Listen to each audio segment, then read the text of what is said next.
for the Media Development and Diversity Agency, the MDDA.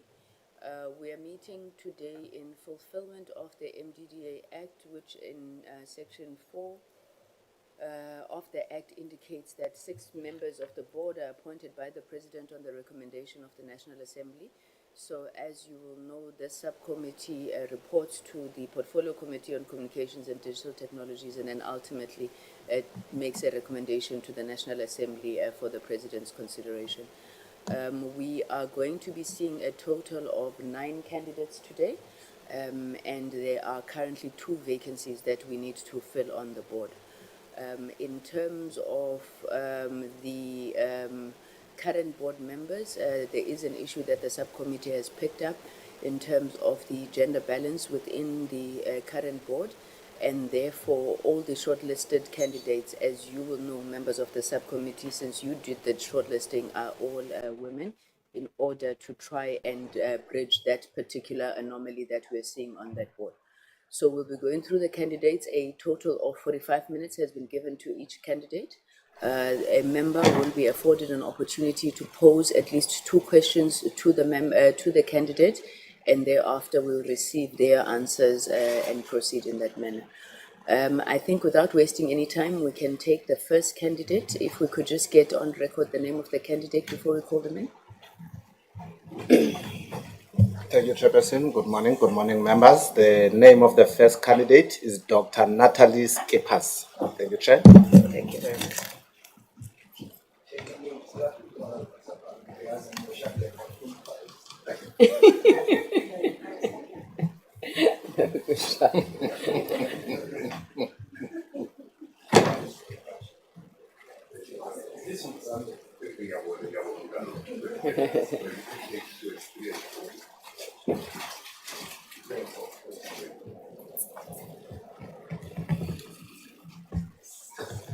Please, won't you get the candidate water? Thank you very much.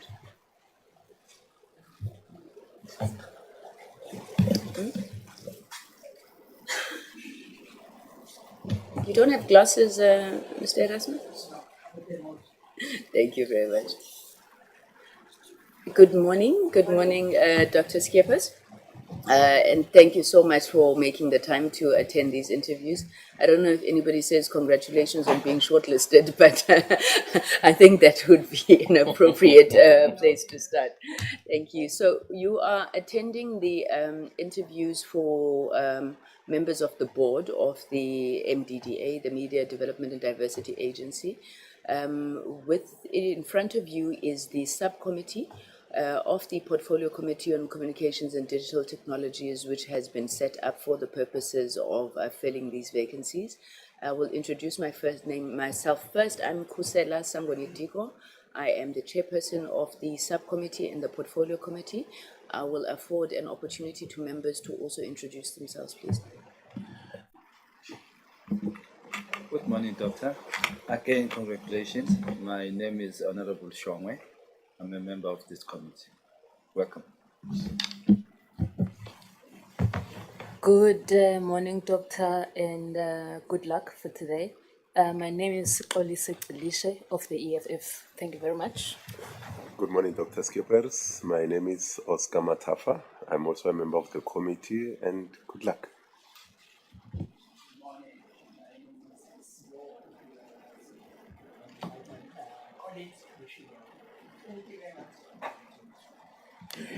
Morning, speakers. My name is Mzoleli Mkhacha, a member of this committee. Good luck. Thank you, Dr. Skipper. So that is us. The rest of the members in the room include the committee advisors and the rest of the committee staff. So please do feel free. When you speak, there's a microphone in front of you, so you just press that, get a red light to indicate that you are on record. The interviews are obviously on record and being broadcast, as is the nature of parliamentary sessions. Dr. Skippers, we've introduced ourselves to you. Can I hand over to you to introduce yourself and maybe just tell us a little bit about yourself, the experience that you have, whether it's in media and governance, that ultimately brings you to that chair that you're sitting on now? Thank you. Thank you very much, and thank you for the shortlisting or the interview. I know that a lot of candidates have applied, and I watched the selection post the news that I made the shortlist, and I do not take the opportunity very lightly. I know that they are very good candidates, but I appreciate your time as well. I've also taken out a lot of my time to be here. That means, as a candidate, I take this position or this invite very serious. So over the years, I've established myself as a corporate a risk governance and compliance specialist. But my background is actually, I'm a safety engineer by profession. I have a PhD in engineering management. I also have various other master's degrees, training from various other bodies, gone through IODSA training and so forth, and those documents I have submitted. But more about my background. I am from Johannesburg. I live in Johannesburg. I've always lived there. I'm from a town called Boksburg. Most of you should know it's very close to the airport, and I'm a proud citizen of Boksburg. I grew up in Regenpark, and I'm here because I know there's a lot of underrepresentation, underdevelopment in this space. So my skill set in corporate governance, my skill set and my expertise in risk management. I've also served, and I serve currently on one or two committees where I chair risk committees. I'm a member of various audit committees, some of which would be relinquished because, you know, the terms end. I've already retired from 3. I'm a seasoned board member. That also tells you your age. I've taken organizations through clean audits, not undermining that audit. Clean audits must come with performance. Just recently, one of the boards that I left went through a clean audit, raised the stakes in terms of performance management, make sure that there's ethical governance. And by saying that, that's the nature that part of my nature, I'm an ethical person. I say that without fear, without favor. And I'm a no-nonsense person. I want things to be done right. I know it doesn't always sit well with my peers, my colleagues, but that's in my DNA. And what I want to do is to contribute to the development of the entity. I've served in the Film and Publication Board, and through that, I've had 8 ministers, the period where I was serving, and I honored my commitment throughout the period of changing ministers, deputy ministers, because I was focused on making sure the organization is successful. I have many successful stories to tell you about the organization, but I think that's not the place for that. And my track record will tell you that I deliver, I commit, and I'm not here to play. I want the organization to do well so that South Africa does well, and so that communities do well, and so that our kids are off the streets from drugs and everything else that they're doing, and they find opportunities and they know that there's hope. That's why I'm here. Thank you. Thank you very much, Dr. Skeepers. So, based on what you're saying, can you give me a sense of how you see the role of a board member? Obviously, vis-a-vis your executive management, but also how you contribute to the governance and the strategic direction of an entity where you've served in a board or as you intend to serve in this board. Right. Definitely to ensure that the mandate of the entity is achieved. And sometimes I would say by hook or by crook, but definitely not by crook, but by all means possible. To ensure that there's proper performance management matrix, to ensure that there's ethical governance and leadership provided, to ensure that we set the correct tone, right? And to ensure that the achievements or the past non-achievements I adhere to. I've read the past performance. I've seen that the MDDA has achieved 86% consistently throughout. There were a few KPIs that they've dropped in terms of sorting out the MDDA Act and also making sure that there's proper training, development, and things like that. So my governance experience will also come to light. What I don't advocate for is that you become operational. We appoint competent executives. We need to let them breathe. We need to let them do their work. And that's my style. I give you enough rope so that you do your work, but come time for accountability, there will be an opportunity to account and to review and to make sure that there's a governance from also making sure that we do not have wasteful expenditure and spending money on things that are frivolous and unaccountability in the finances of the organization, because I know this organization is thin, it's stretched. Thank you. Thank you very much. Honorable Matafa? Thank you very much, Chair. Thank you very much, Doctor, for that introduction. I see you are also serving in one of the committees of TWAN. Yes, the audit committee, The audit APC, committee, yes. yeah, and you see yourself as a proponent of good governance. Yes. Now, the MDDA had at times faced negative media coverage around governance and performance. So how would you contribute to rebuilding public trust and ensuring transparency and accountability as a board member, should you be successful? Right, I don't know what the link is to Tshwane, but I will speak on the MDDA. Sorry to interject. I'm a resident of Tshwane and we are Okay. benefiting from some of your work. Thank you. Yeah, thank you. I appreciate that. We are trying very hard. I think over communication is very important, not just in languages that we are good and used to. There are a lot of blind people and a lot of deaf people that can contribute to society meaningful. So we do not communicate effectively. We're not very transparent. So let me give you an example. The grant funding process is open, right? So I went onto the website and I wanted to see who were the previous recipients and where are they now. So from my perspective, if I were to apply for grant funding, I would want to see who were the previous recipients, what did they get, how much did they get, what is their success stories, are there any information on where they failed, were there any governance processes to assist them, or were there any templates in terms of contract management where the MDDA could have helped them.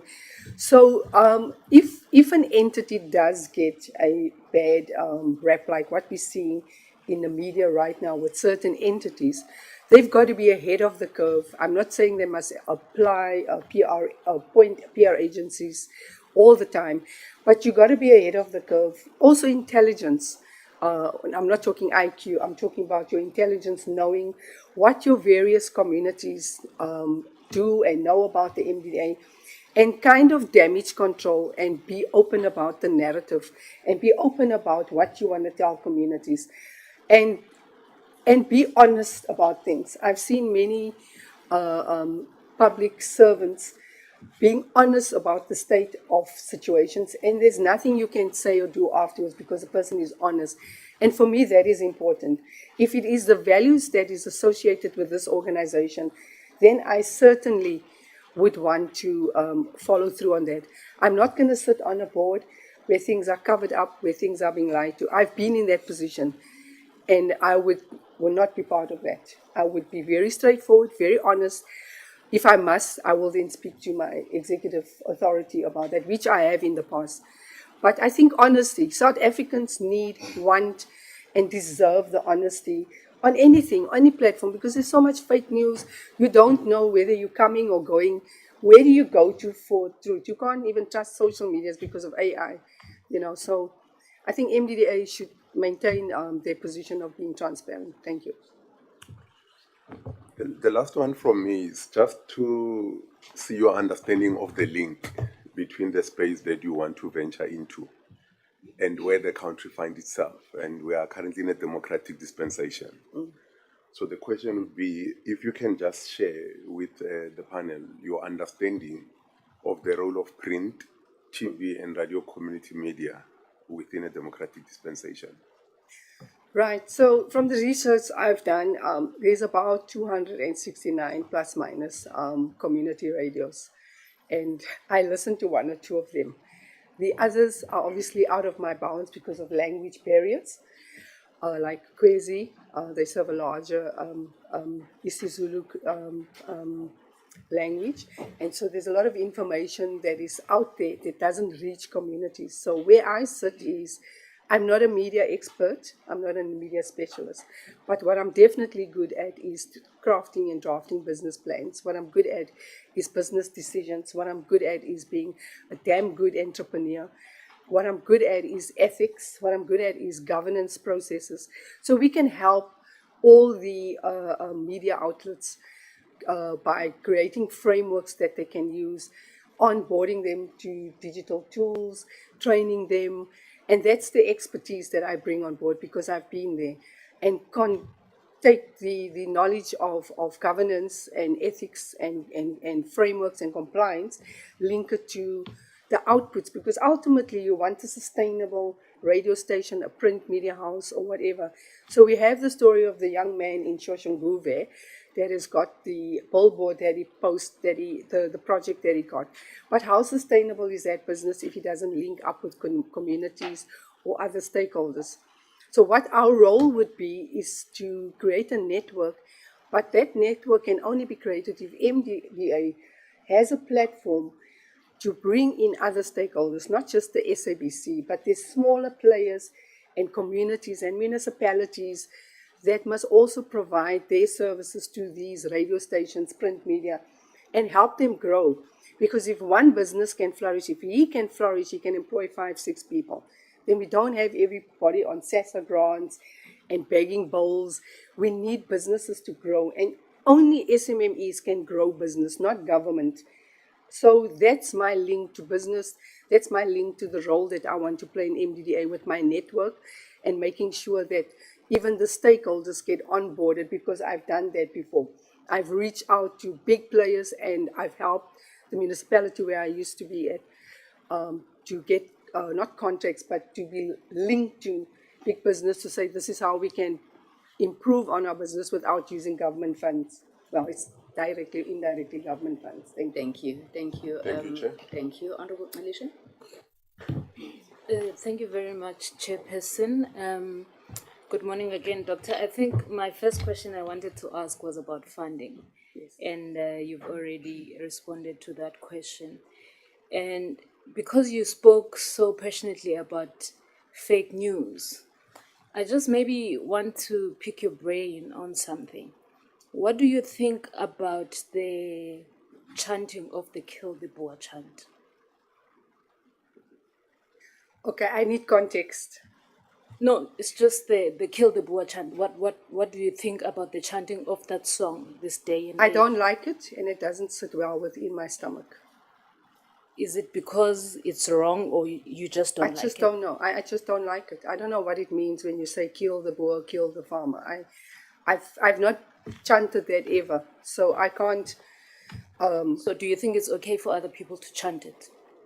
I don't know. I don't know where it would come from, because you have context, right? Why you want to say that. So I've never been in a position where I needed to chant anything, so I don't know the understanding of.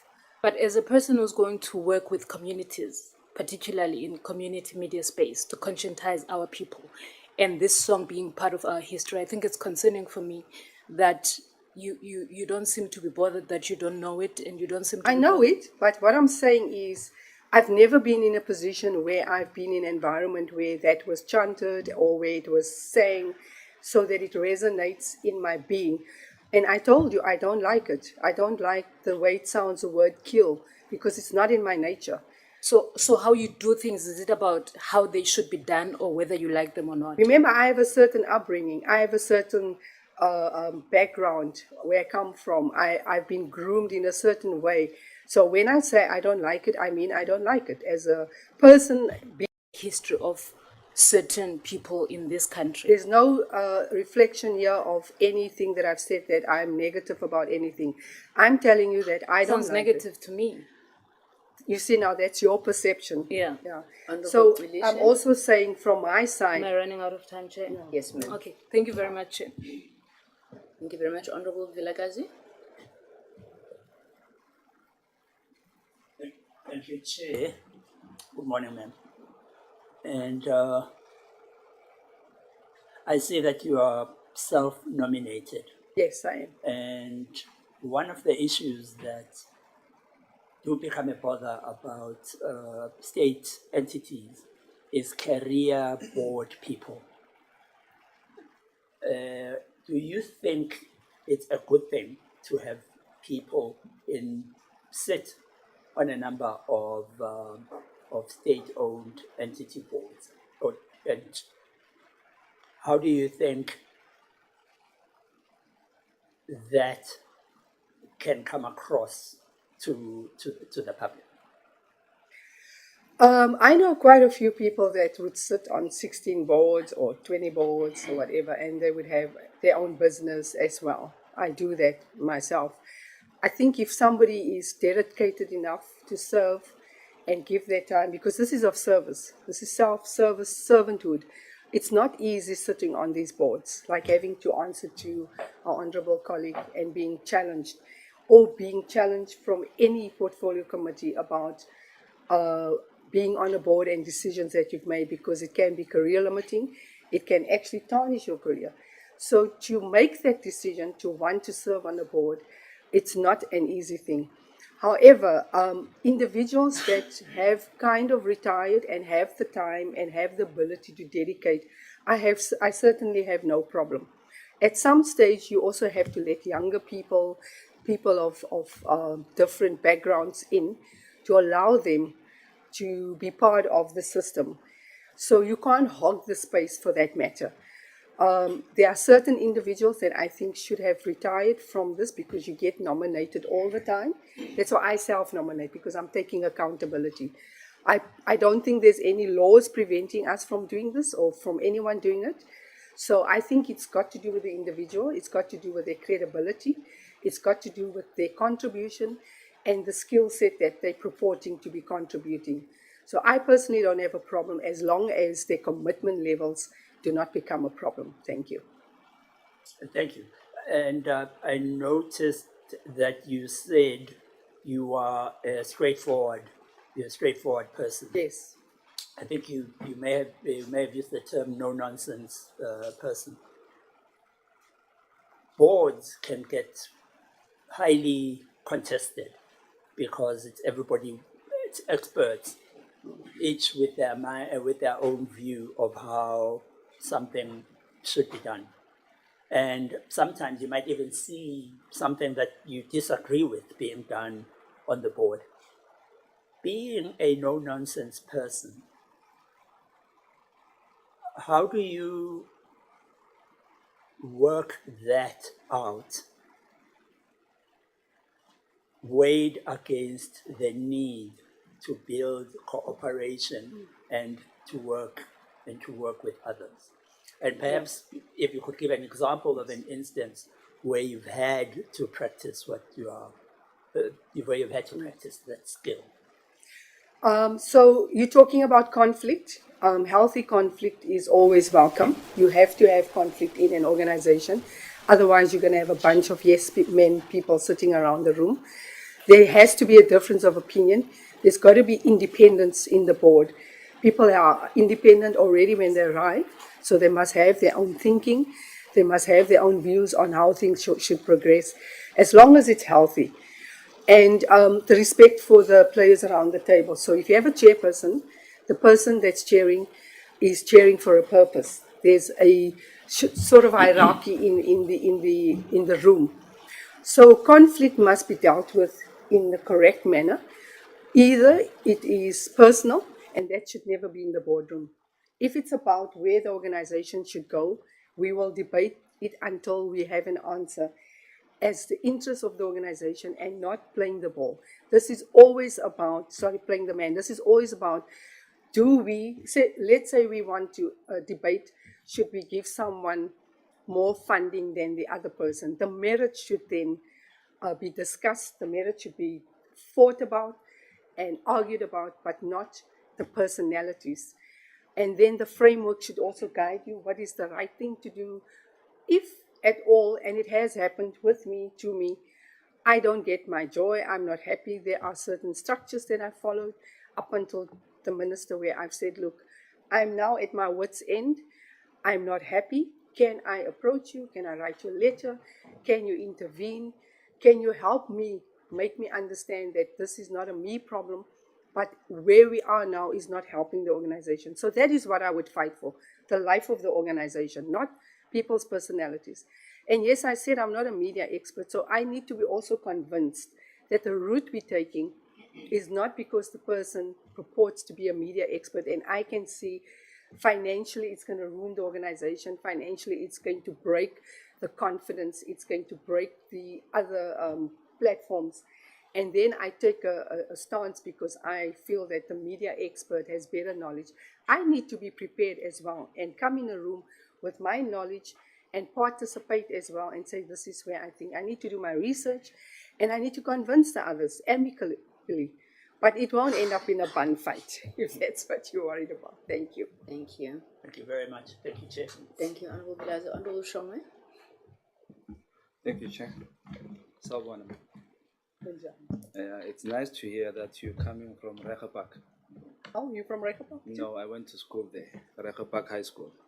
Good for you. Good stock. Good. Unfortunately, Rehoboth is known for, then it was known for gangsters, high level of crime, and all sort of issues.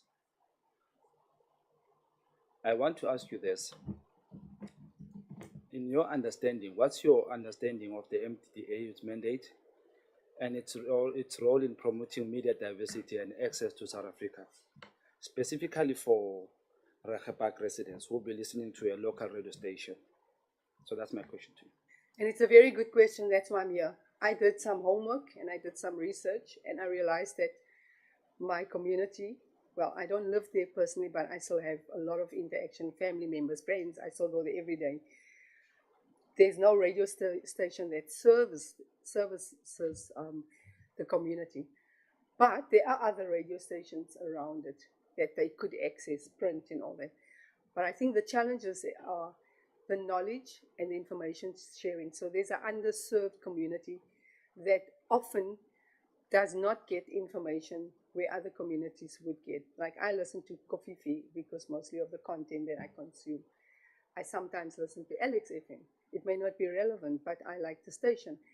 But in line with what you're asking, should there be a digital platform where someone could start a radio station? They would definitely need funding, but the how-to is not there. They don't, the people that I've spoken to, and these are well-established community leaders, would not even know where to start. So I'm definitely going to make it my purpose to ensure that at least there's some level, form or shape of access.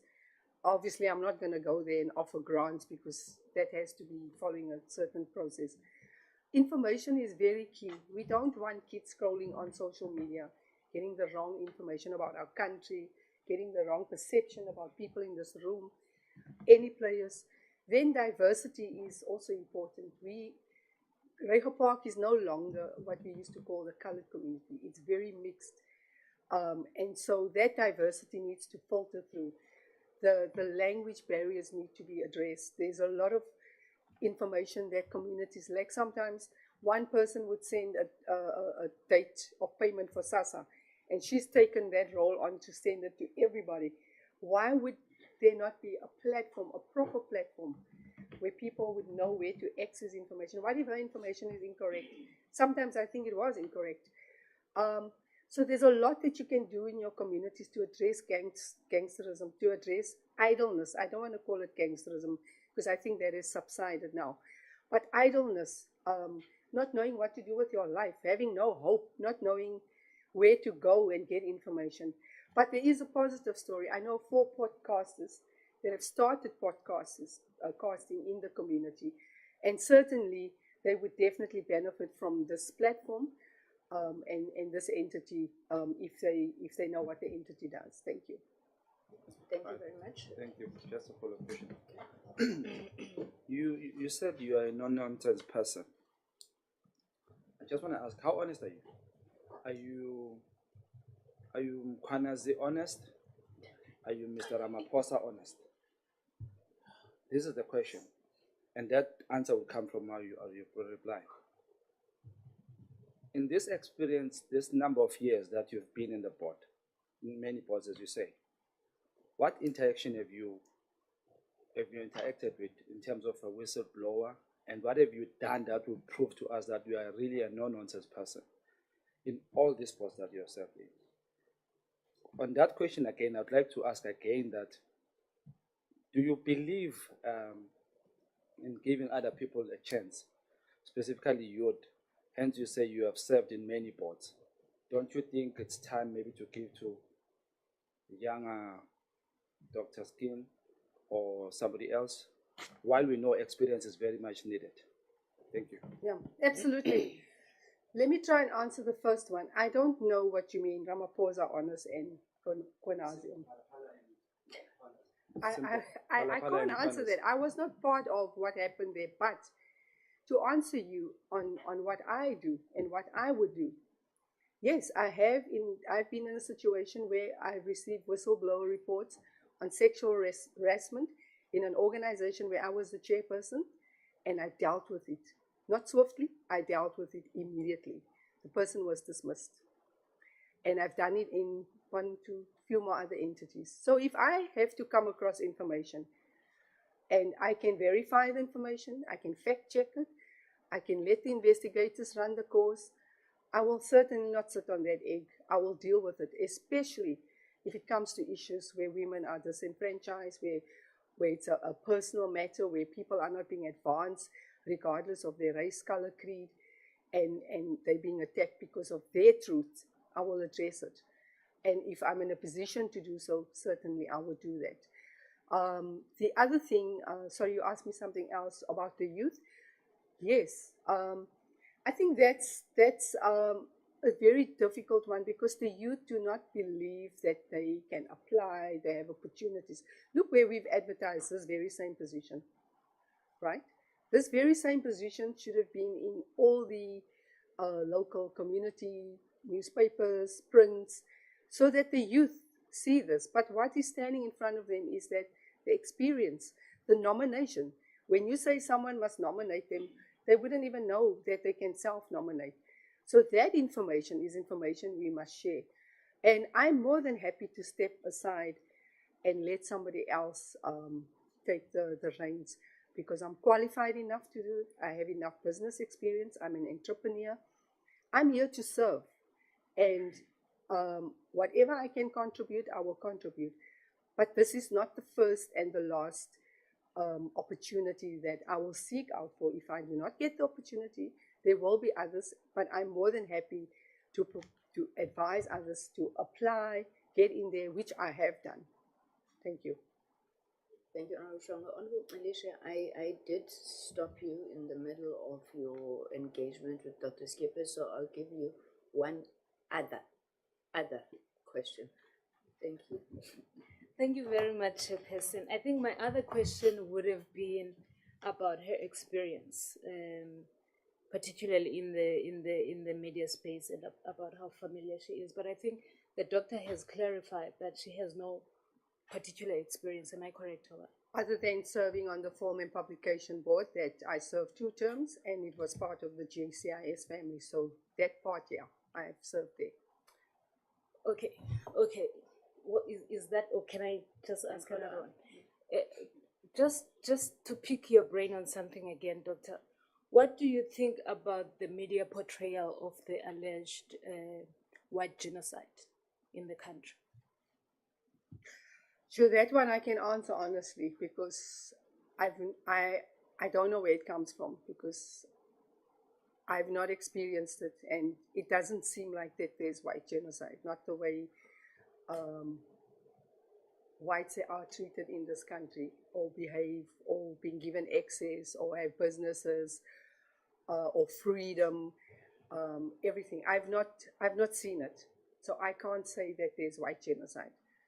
The last time I was on a farm was long time ago, so I can't even report on that. So I don't have any information to verify that.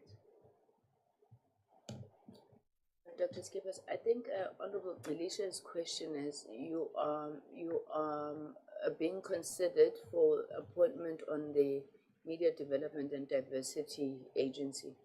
Now, the role of the media vis-a-vis the fake news, I mean, your answer does say that you think it doesn't exist. So if you were to be appointed onto that board, for example, what do you think your role should be, and how would you confront this media narrative? Everything has to be fact checked. Even the training that we will give or should give journalists, we need to train them to fact check. We need to train them to understand how digital tools work, how AI works, how the integration of the media from this platform to the next translates. So research is very important, and you need to know that the information that you're putting out there is correct. I've seen a few podcasts where a certain, I can't get his name now, podcaster had done his fact check where he's listed various situations where he has not seen or he could not verify that your question is contributing to that. So I think in our society, the important thing that we need to teach the up and coming media specialists, the media platforms that are there, they must make sure that their sources are credible, because it can create a lot of problems like what we've seen now through this unfortunate misrepresentation of what is happening in this country, which is not what I've experienced. Thank you very much. Thank you, Honorable Commissioner Mkhekhe. Morning. Morning, sir. I think I'm comfortable with your set of principles. The buzzword today is about transformation, both in society and in government. Now, given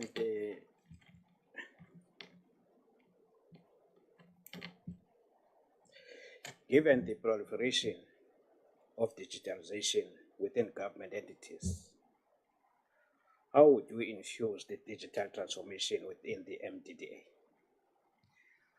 Right. So digital, and what we said, the fourth industrial revolution, obviously there's brought on a lot of digital tools. There's a lot of development around AI tools, and the technology has certainly changed. The platforms have changed. Everything is now online, like what we're doing with shopping and everything. So the transformation has to take place, and it will take place. Otherwise, all the media experts or the people in the media space are going to get left behind. So if you take print media, for example, not many people are reading books. Not many people have access to books. So now you have online books and online access to material, for example. But how do you then entice and make sure that communities are engaged? There are certain media houses that can assist, certain media houses that have already have relationships with the MDDA. I think of ICASA, I think of SABC, I think of how would you get a blind person to have access to that same material? So there are societies and stakeholders that will have to be onboarded, and also the education part of it. You can't expect youngsters to be in this space when they want to be on social media, they want to be in Instagram, they want to learn things like in a microwave society. So training has to be part of it.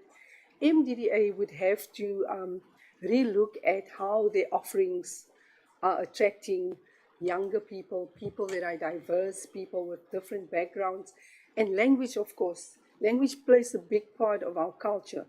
So you can hear something in isiZulu, and you can hear that it's enticing, you want to learn what is going on in the community, but if it's not translated in a certain platform, which you can do now with Google Translate and other tools, so those mechanisms will have to be part of what MDDA is going to offer in terms of how they develop this industry, how they develop the media space, and onboarding either grant recipients and making sure that communities benefit, because this is not about us. This is about who are the end users, who's going to benefit from the work that the MDDA does.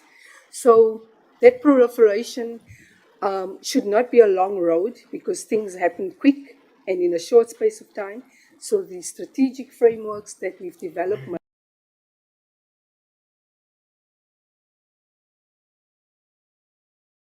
must change. The act must be reviewed.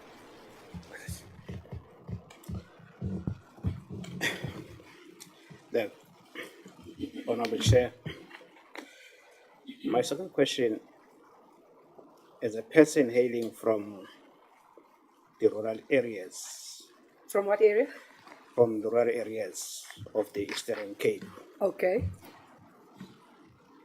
where access to resources is a big challenge. Now, how then do you, what is your stance on 30% advertising quota on community radios?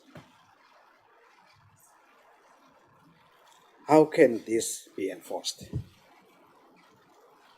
Now, that's a good question. I think advertising brings revenue in. It's the lifeblood of any media platform. It will definitely help sustain radio stations and other mediums that are there. Rural areas, I think, should be given a lot of attention because there's a lot of lost in translation information. And I'm not meaning translation from one language to the next, misunderstandings. The information does not always get there, and maybe when it does get there, the bus is left. It's unfortunate that this happens in this day and age. I think there's a lot of people that if they had access, their lives would be improved. They would have better understanding of how universities work. And let's say a child wants to leave rural Eastern Cape or Limpopo, want to go live in the city. That information would have helped if a platform was created for that. The 30% is only scraping the barrel because there's a lot of other ways that they can raise revenue. They can have partnerships with local industry. The municipality should be the biggest supporter of those local radios because they are the ones that post positions in newspapers and wherever they post it. So local content should be created to support the locals, but also more information in terms of what is out there. I look at it as a window. Media is like a window. You look out and you see the world out there, but then it also reflects. You can also look at it as a mirror. And sometimes that mirror is only what you see in the reflection. It's not everything. So you can also construe that information. The radio stations and the media, the print media should also how can I say, interchange with various communities because there's certain things you could learn about other areas, communities, languages. That is what I'm saying, not shared. If there's a company hiring just across the road, but it's not in your borders, that information can filtrate there as well. So it's a very, very important question you've asked. I've been to deep rural Limpopo, and sometimes I was shocked even at the availability of languages. Some of the kids could not even communicate properly in English, and that is unfortunate when we all speak English. So it's a very important tool. Radio, by far, is the only medium that reaches everybody in today's society, and that's a proven fact. People listen to radios, they can still listen to stories, but not everybody's got access to TVs and things. Thank you. Thank you very much, Honorable Mkaka. Dr. Skepas, just a last question from me. In one of your responses, you said that the law needs to be changed. What about the law is it that you think needs to be changed? So we must start looking at how we're going to convert our practices, let me call it practices, tools, to address the digitization of our society, technology. That means, do we put up more mosques? Do we now ask ICASA to create more bandwidth, spectrum? And through those laws, access is granted. It means the quotas that Sir was talking about, can it be put into law that if you want to do business with MDDA, we are going to force you to, through our policies, to have a platform of if you want to access our platform, 30% contribution. companies in the area. So there's certain laws that must serve the entity better because I think the environment has changed, the people have changed, people have migrated, they're no longer in a rural setting, and when they go back home, they can't assimilate, they can't integrate because their knowledge base have far surpassed what is back home. So I think of the grannies with smartphones. There should be a place at a local school where they can sit and go and understand how WhatsApp works. All they do is use the smartphone for calls coming in and calls going. But if they knew that there's a tune-in radio station, they can listen to their radio on the smartphone.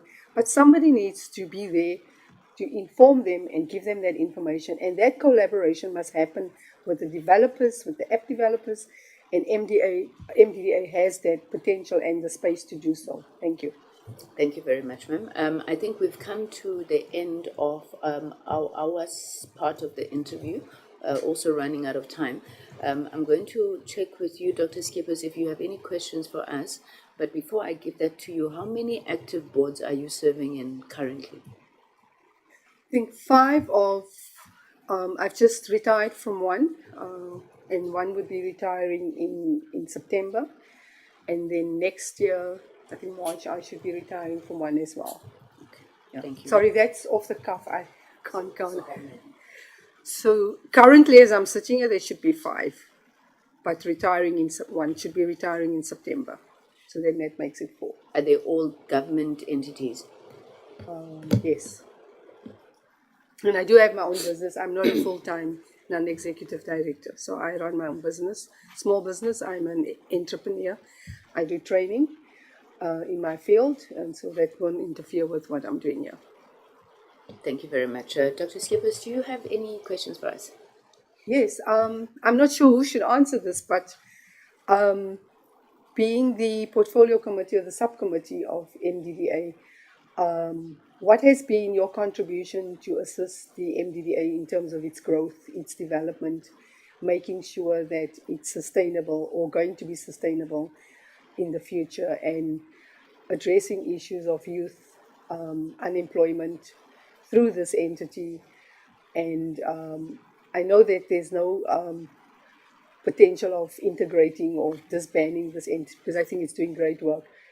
But you've got to look at sustainability of the stations out there, the print medias out there. So what has been your contribution as a whole? And anyone can answer that. Making sure that this entity thrives, and when I join, it's not going to be a dark hole. I must know I'm here with people that are serious. We nominate the chair to respond. Seconded. I was going to pick. I have the luxury of being able to pick from the chair. Doc. Now, okay, now I feel like we're being interviewed for the MDDA board. I think you'll appreciate that.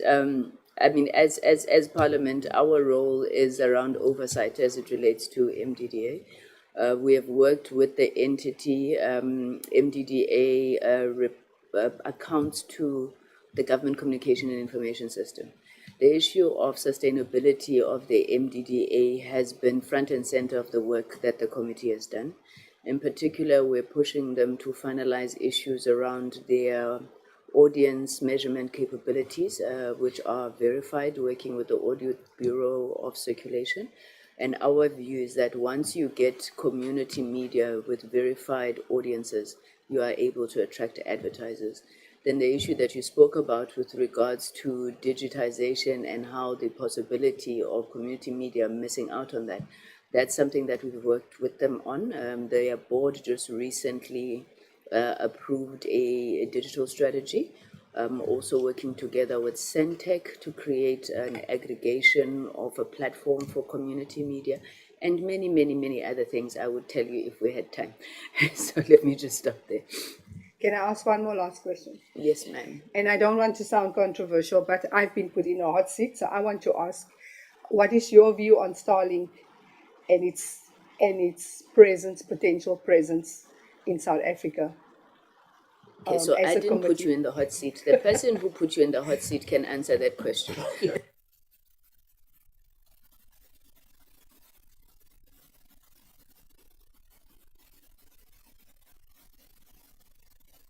And I would appreciate. Oh, thank you so much, Honorable Bulagazi. As the EFF, we are completely against Starlink, especially that it wants to access our country through the back door.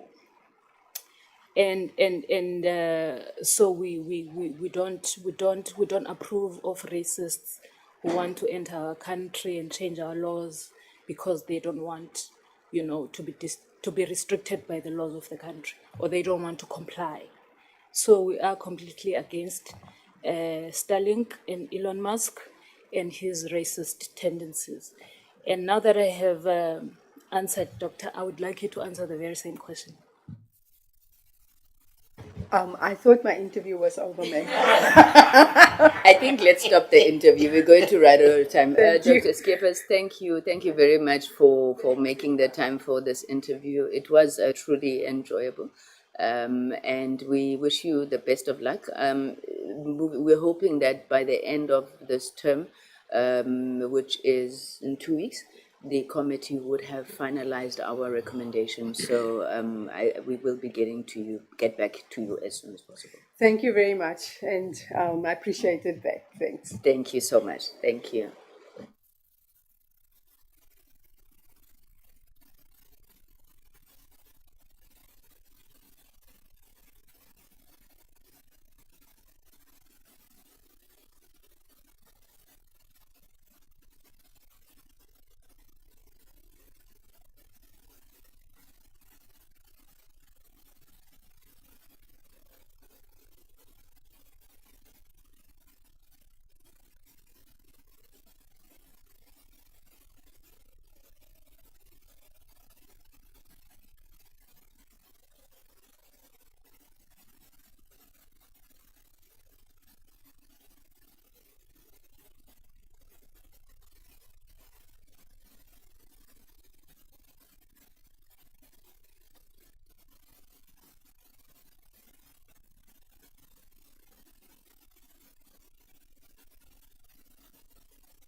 We did say earlier on that we're not sure of protocol, whether you say to somebody, congratulations on being shortlisted, but we think that that works. We had really a very, very good caliber of candidates who were nominated for this process. So I think it's testament to your skills, experience, ability to have gotten this far. My name is Kusela Digo. I'm the chairperson of the Portfolio Committee on Communications. With me are members of the Portfolio Committee, but also specifically the subcommittee that has been created to oversee the appointment of board members to the MDDA board.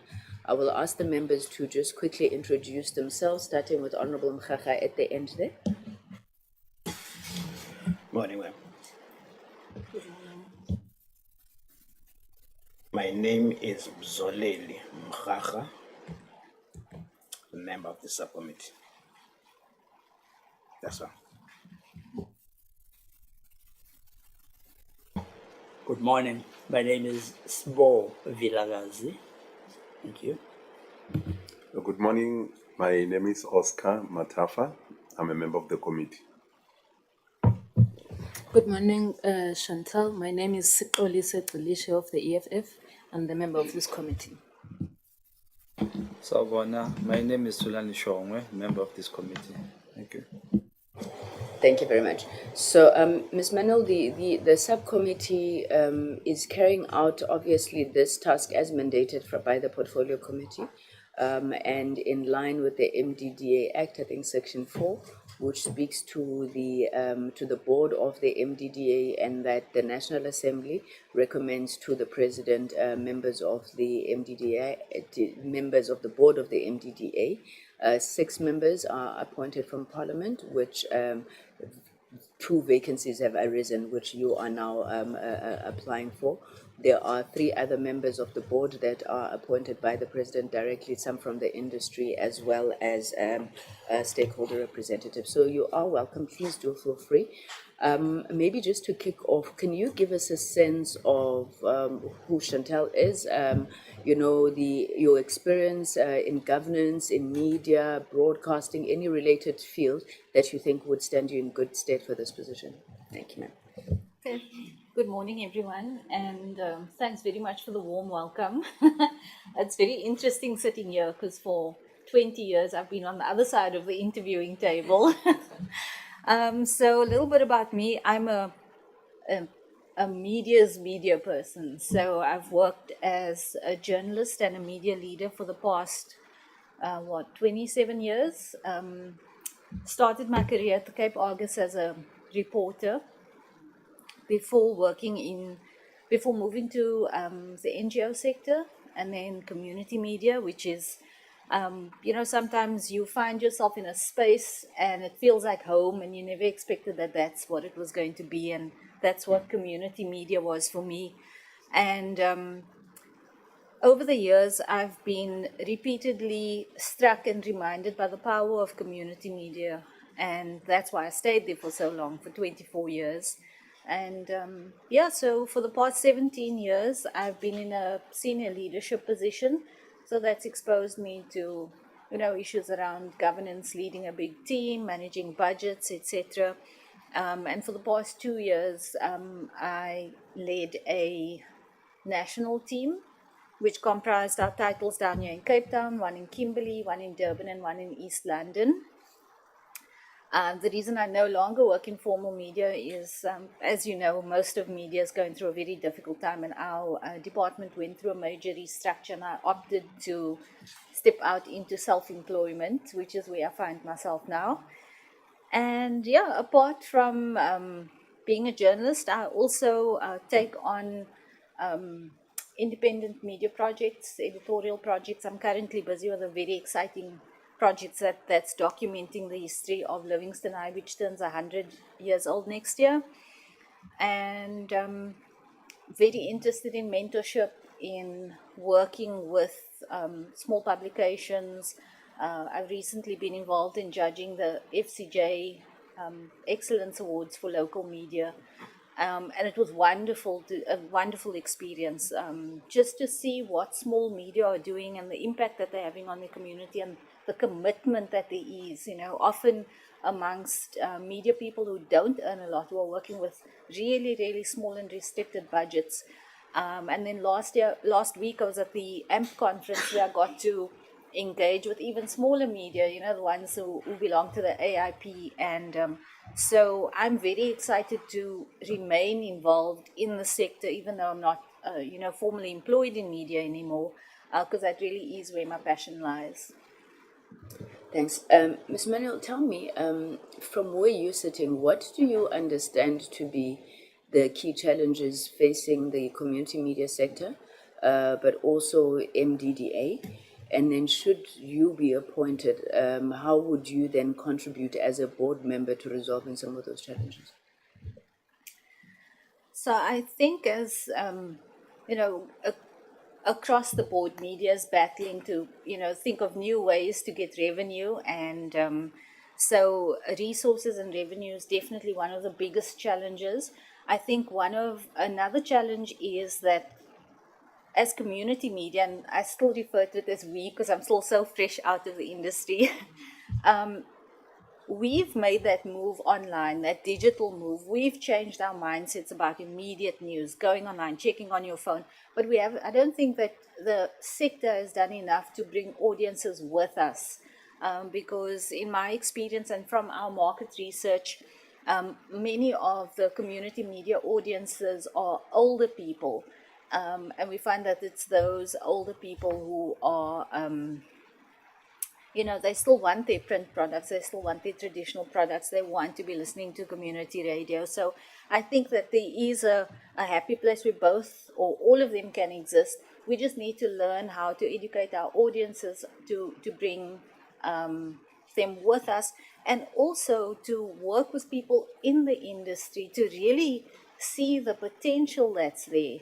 And in terms of how the MDDA can get more involved in what I would do as a board member, I've never been on a board before. So I come with, my real world media experience, and I'm hoping that is something that the board would find useful in terms of having very recently been on the ground and being able to engage on those very real world matters with small media owners.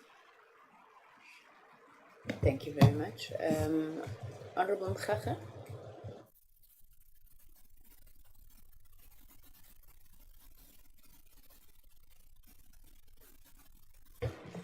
Thanks, Honorable Chair.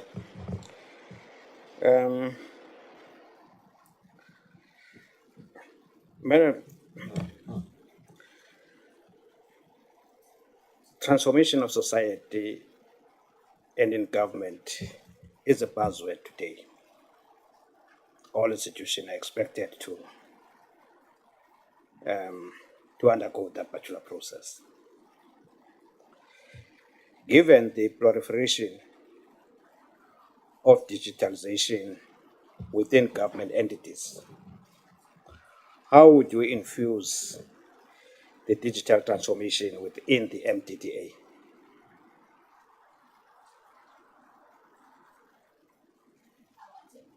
I want to make sure I understand the question correctly. So you're asking how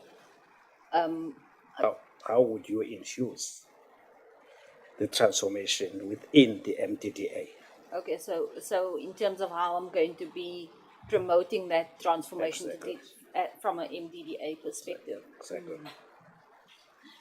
This is very interesting because I think, one of the key factors, if we look at younger people who know nothing else other than digital, I think it's essential to involve young people in everything that we're doing. But I don't have an immediate answer to your question. I'm sorry. You don't understand the question? I'm struggling to answer it. Okay. Can we proceed, Chair? Thank you. Honorable Mkhaga. Can I move? Yes, sir. Thank you. Honorable Vilakazi? I like it when the media is on the other side. Now they know what it feels like. Honorable Vilakazi? question. So, yeah. Trying to find my question now. You, hang on, Chair. I've got a number of documents open here. I've lost where I wrote my question.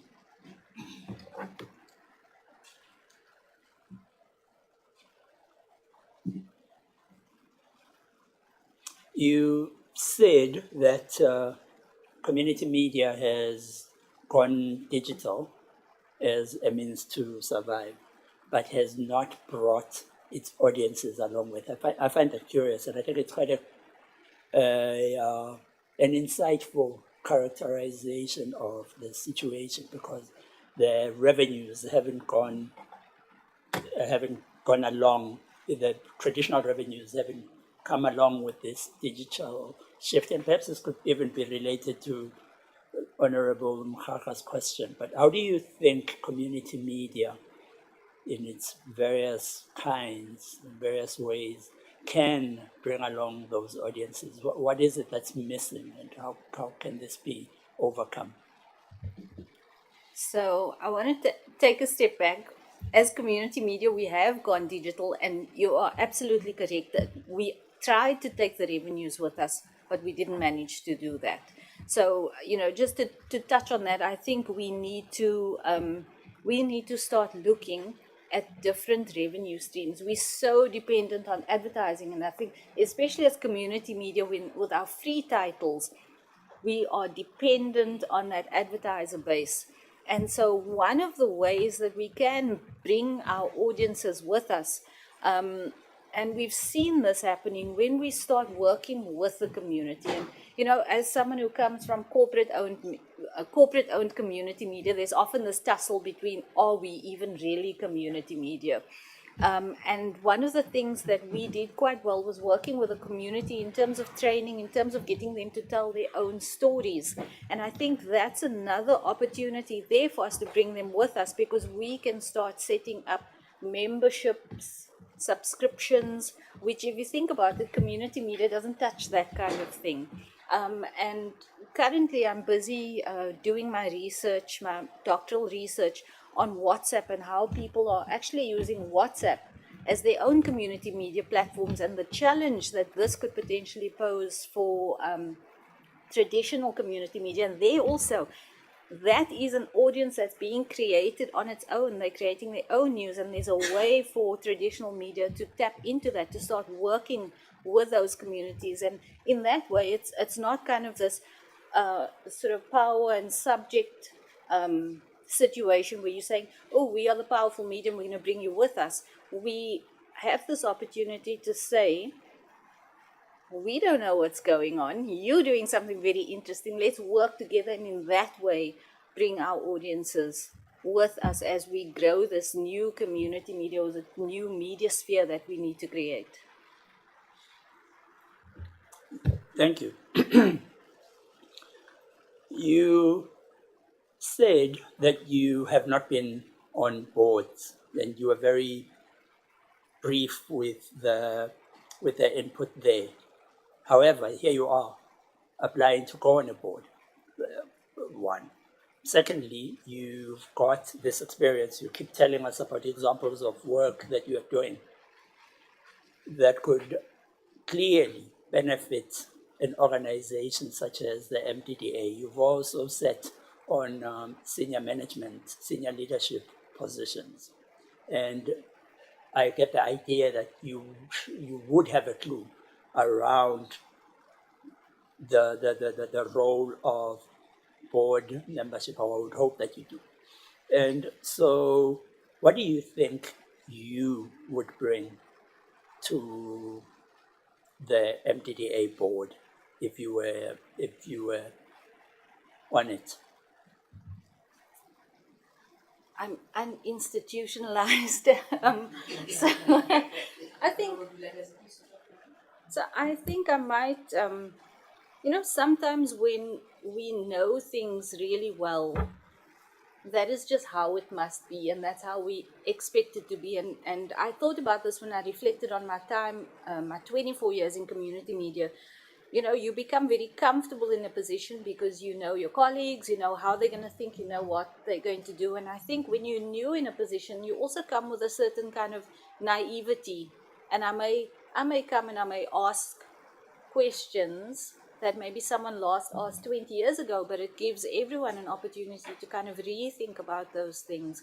And so, I mean, I don't mean to sound like I'm downplaying myself in any way. I've got a lot of sort of informal experience because I've worked a lot on project management and that sort of thing. So I think that maybe my freshness out of the formal industry could be an opportunity to exploit.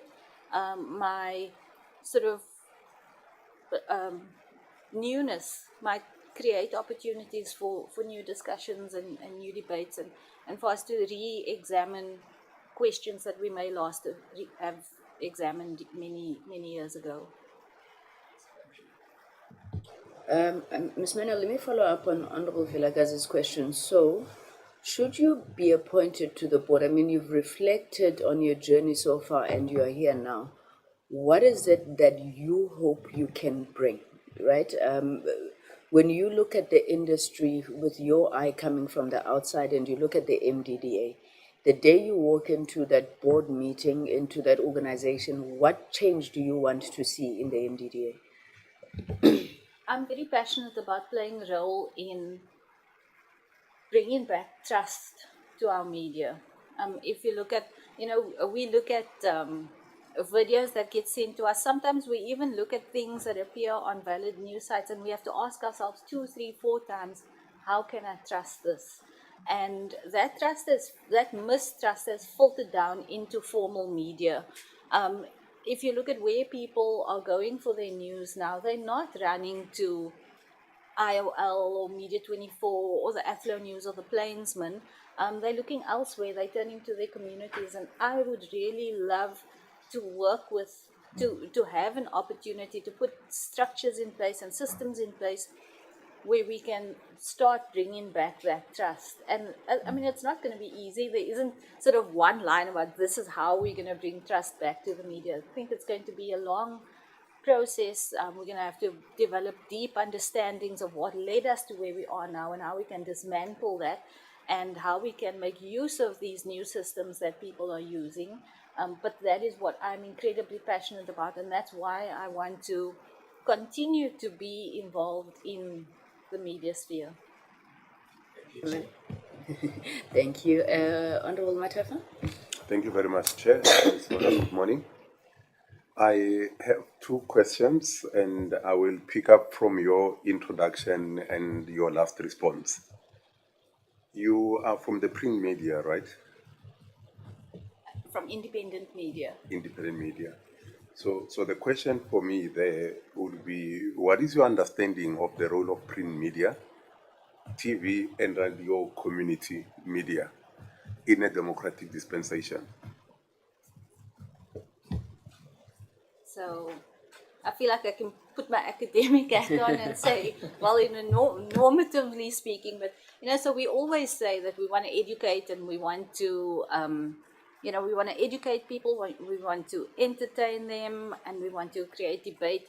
But I think what's very interesting now, if you look at how media engages with their audiences, it's a wonderful opportunity to create learning circles where we are not simply speaking to our audiences, but speaking with them. And I think if you look at what the new news platforms have added to the democratization of media, there's an opportunity for us to broaden that circle of voices that are in the media.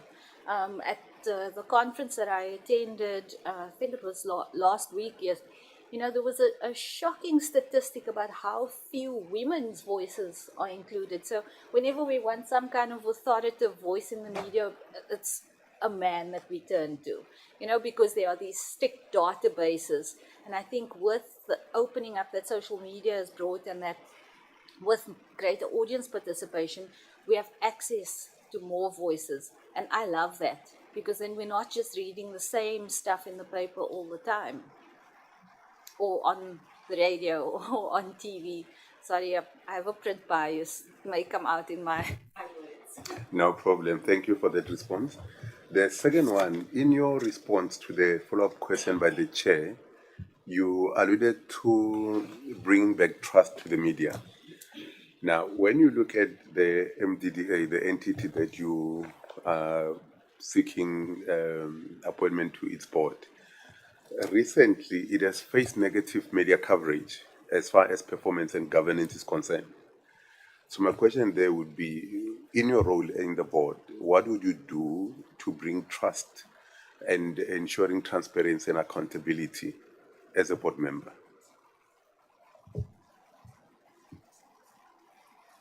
I think a lot of it will come with exposure, about being transparent. So when there's that criticism, it's always good to respond early, to respond openly. And from my personal experience, I had read a lot of the negative sort of reporting on the MDDA, and being in the small media sector, you hear the criticism, you hear the moaning. And a very concrete example that swayed my thinking a bit was at the AMP conference recently, where there were members of the MDDA present, and they did a presentation, and I heard from small media who had been funded by them, and I thought, well, why haven't we heard this before? Why are we only hearing the negative stuff? And so I think there's that so yes, there's the opportunity to respond immediately and in a transparent manner to criticism, but also to talk about the successes, to showcase those successes. Thank you, Honorable Matefo. Honorable Malaysian. Thank you very much, Chairperson. Greetings again, Chantel. I just, maybe my first question will determine how I move forward. I just want to know what is your relationship, if any, with SANEF? Wow. So, I used to be a member of SANEF when our company was a member of SANEF.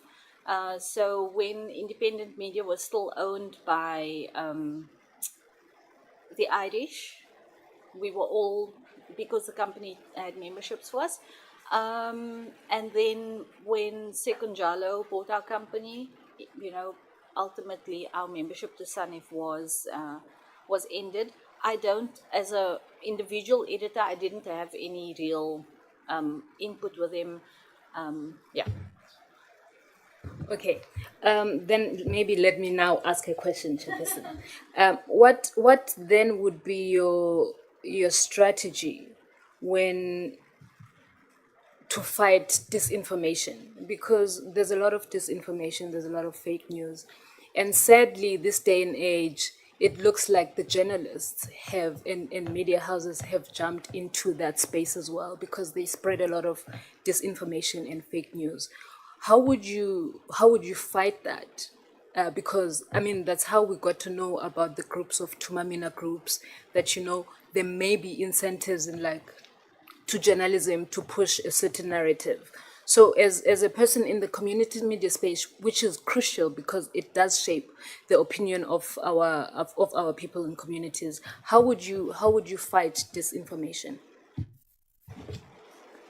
So I don't believe fighting disinformation can be any single person or any single board or any single agency or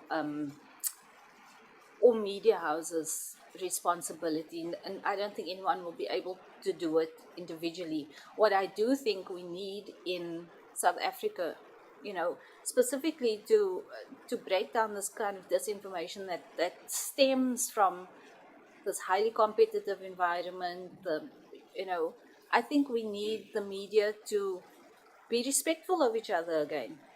And I know that sounds very strange because, when I was growing up, there was healthy competition. Growing up in the media, there was healthy competition, but there was also a respect. And I think what's happening in the news now is there's so much fighting about like media houses and different factions and I also come from a background where we had to try and be as objective as possible as journalists, and these days I think we're moving more towards the American model where people are picking their sides, and so I definitely think that fighting disinformation is going to have, it has to be something that the industry is committed to when we work at the strategy together. So I don't think that there's anything the MDDA can do as a solitary organization and say, this is what we are going to do to fight disinformation.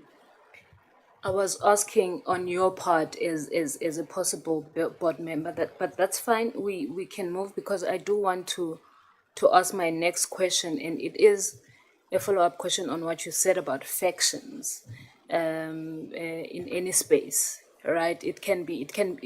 Factions can create a very toxic environment. How do you handle factions? How do you think, if there were to be, or you were to find factions at the MDDA, how would you handle that?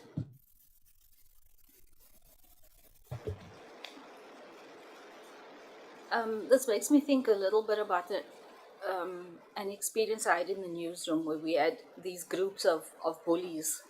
And what ultimately happened is, when there are factions, whichever, faction seems to be stronger, you have to play to their strengths. That's what I found, or just my experience. And you somehow need to draw them in, and if you are working towards a particular goal, give them some responsibility in terms of reaching that goal, so that they have to kind of break away from whatever kind of factional thinking that they have. I apologize, I don't have a better answer than that. Can I ask another one? Okay, you spoke, it's my last one. You spoke, you spoke passionately about print media, and you actually declared that you are print biased, right? So I just want to find out, because there's a clear danger when it comes to print media.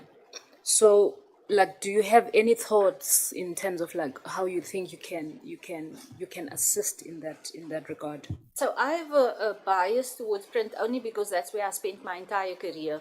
I do also love radio. I love audio podcasts because I think it also plays into our tradition as South Africa in terms of oral history. And I think there's a wonderful way that can be incorporated into news telling and news sharing. So I'm certainly not biased, to promoting print either. It's only because that's where I come from. How would you assist? Seeing that it's dying, that's my question. Seeing that print is dying, how would I assist? I think print needs to reinvent itself, and one of the things that's contributing greatly to print's death is the high cost of printing, and that's very, very difficult to get around. And so I think that the survival of print is going to depend on that happy marriage between digital and print. So our print products, we need to work with our media houses, with the small media, to ensure that when we're putting something out in print, it is fantastic. So all of the breaking news can go online because that's what people are going online for. When they read a newspaper, when they spend their hard-earned money to buy a newspaper, they don't want to read something that happened yesterday, a breaking news story, crime, etc. They want really good analysis, in depth, and so that's always been the model I believe will contribute or assist print not to die.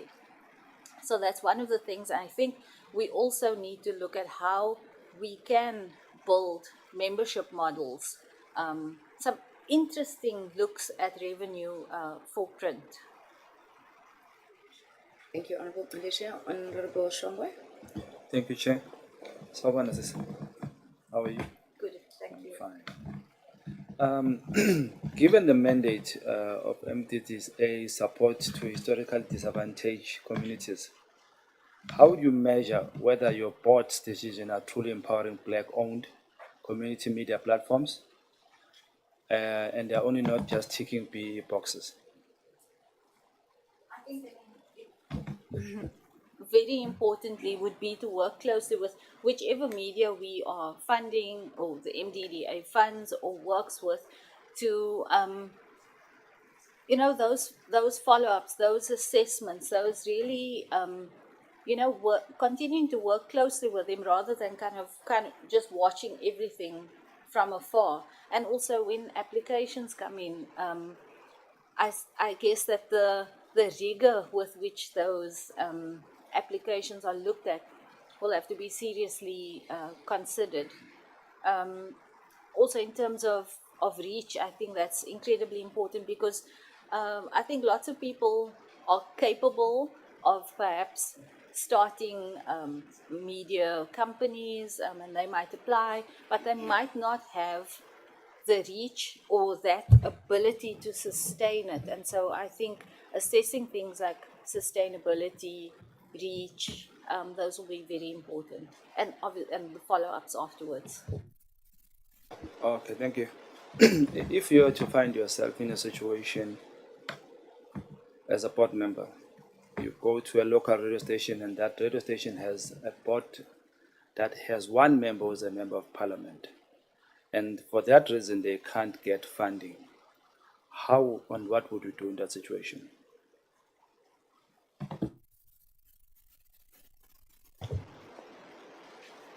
Well, I don't know exactly what the powers of the board members are, but perhaps they could be. Oh, so I guess the easiest thing would be to say no. Your board does not comply. And I'm not sure if if a board member is allowed to make a recommendation that they reconsider who their board members are. But I think it's also important to be very open and clear with them about why they cannot be funded. I was waiting for you to say it's a rhetorical question. Not that such a situation exists. Ms. Manuel, thank you so much once again for making the time for this interview. I think we've come to the end of our questions. Do you have any questions you would like to pose to us? Yes, firstly, I would like to thank you again for giving me the opportunity to have this discussion. I think anytime we talk about the media, I get very excited and it gives me an opportunity to reassess my thinking. One of the things that I was curious about was the time commitment, because I couldn't find anything online or in the ad about that. So what is the time commitment that's required of the board members? Well, I can't speak with certainty for them, but my general understanding of the boards of state-owned enterprises is that you're supposed to meet at least quarterly. There are boards that, in dealing with crises and things like that, they meet more frequently, which is not encouraged. But I think anything between once every 2 months, once every 3 months is generally the norm. They would obviously have some prep work with your board packs and things like that before you meet. And those meetings are generally, a full day session, maybe with an AGM annually with the minister. But that's just from my knowledge. I'm not sure if that's exactly what happens at the MDDA. Thank you. And when will this appointment be made? Our intention is that before Parliament rises for recess at the end of this month, the subcommittee would have gone back to the portfolio committee and made a recommendation to the National Assembly. How long then it takes for the National Assembly to consider that recommendation and make a decision, we're not sure. But we would like to complete our process before the end of this month. Thank you, that's all. Thank you, Chantel, and best of luck. Thank you. Thanks, everyone.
Members of the MDDA board.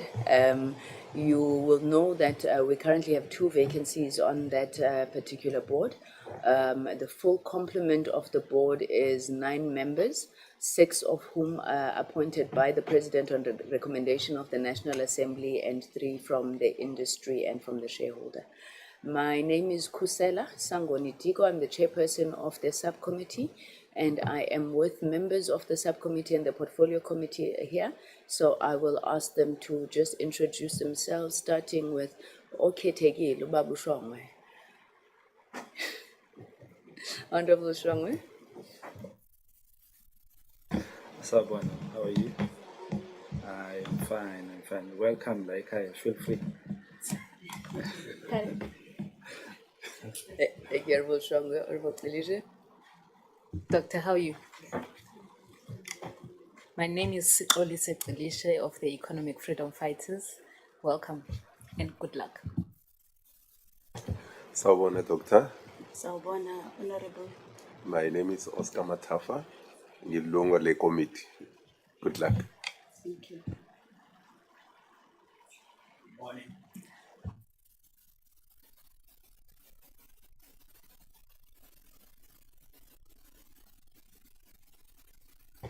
Molo Doc. Molweni. Igama lami ngumzoleli Mkhaha. Ilungu lale committee. Thank you, Doc. And then the rest of the team, that gentleman strolling Justo Media in front of him, KK Research behind him, Hajira Secretariat, and the 2 gentlemen next to me, the advisor and the secretariat. So thank you once again. Doc, let's get into it. Our interview, we've allocated 45 minutes just for an engagement with you.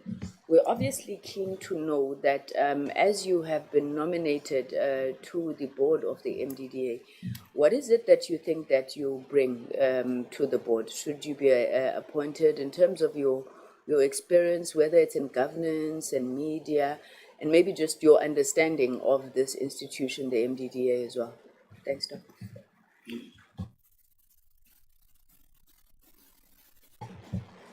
Thank you, Honorable Chairperson. My understanding in this role is that the board is responsible for creating an environment to enable the marginalization of the historically disadvantaged community. And with that being said, is that the area of focus is about the media and the diversity on how we are going to take it to the community out there. The important thing is that I have communication skills. My interpersonal skills, which involve the communication skills, which enable me now to create awareness and to go out there with the other board members to share as best as we can and to bring awareness to the community with regard to the media.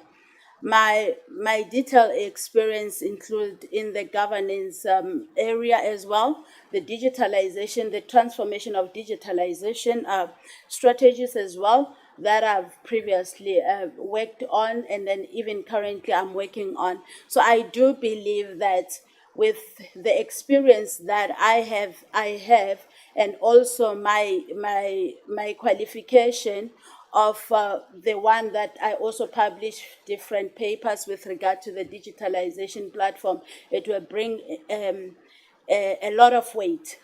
Notwithstanding that, greater achievements that I've seen is that we have worked with my team, together with my team, on bringing the 4IR industrial revolution, the fourth industrial revolution.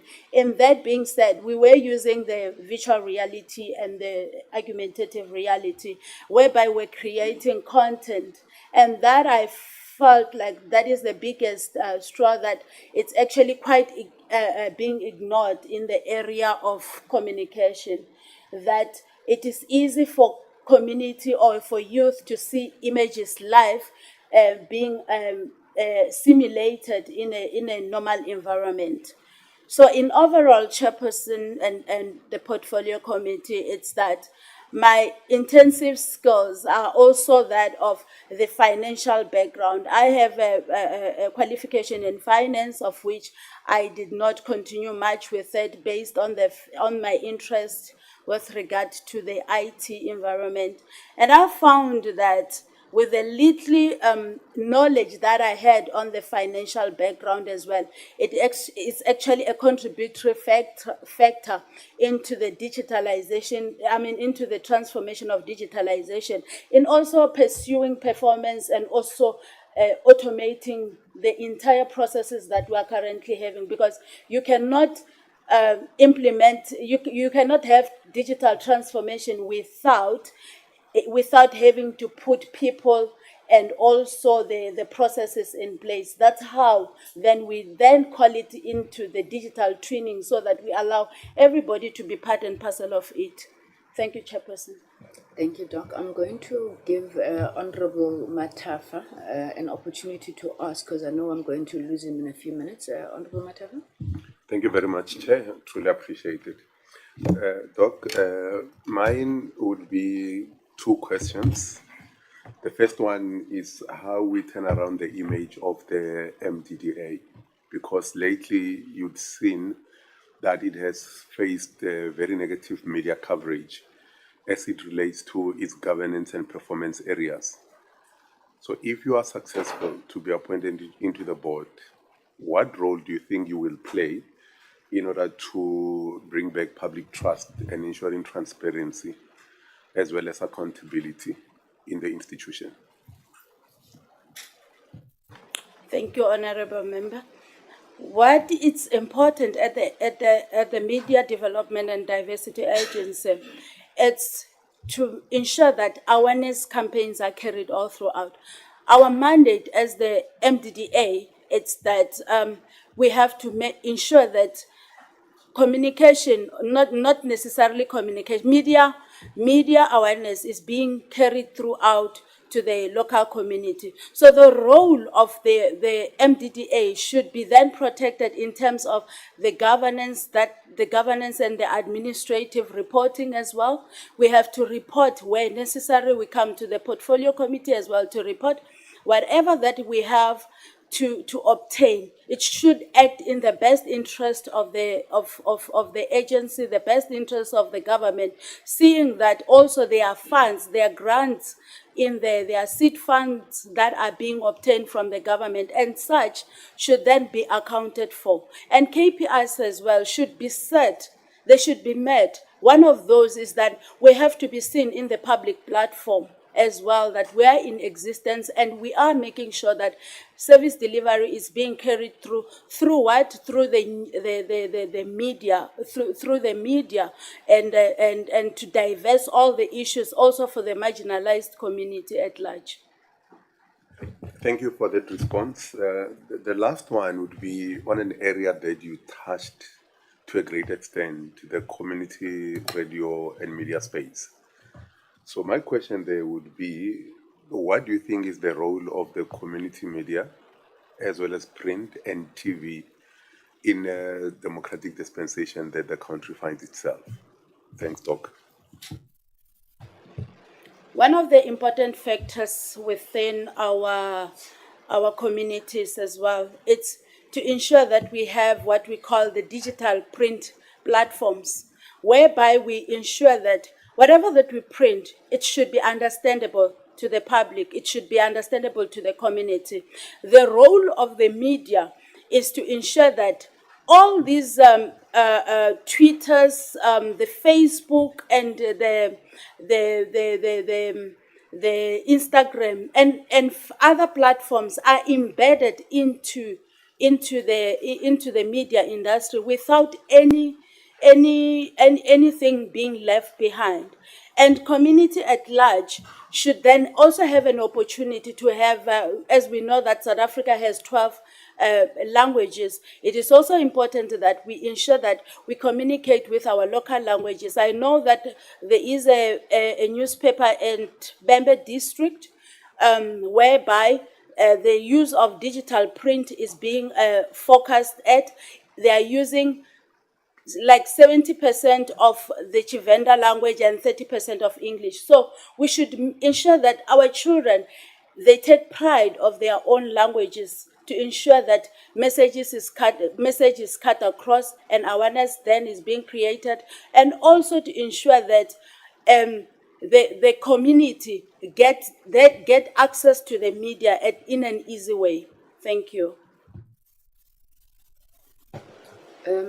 Doc, you said, sorry, I wanted to go back, I wanted to give Honorable Matafa a chance, but I didn't follow up on my question. And I think where you are leading me to. So how would you utilize your experience in digitalization, digital transformation to support the community media industry? And maybe let me be specific. What do you think technology is doing to community media, both good and bad, and how should you or how should we then harness it? And yeah, let me put it like that, Doc.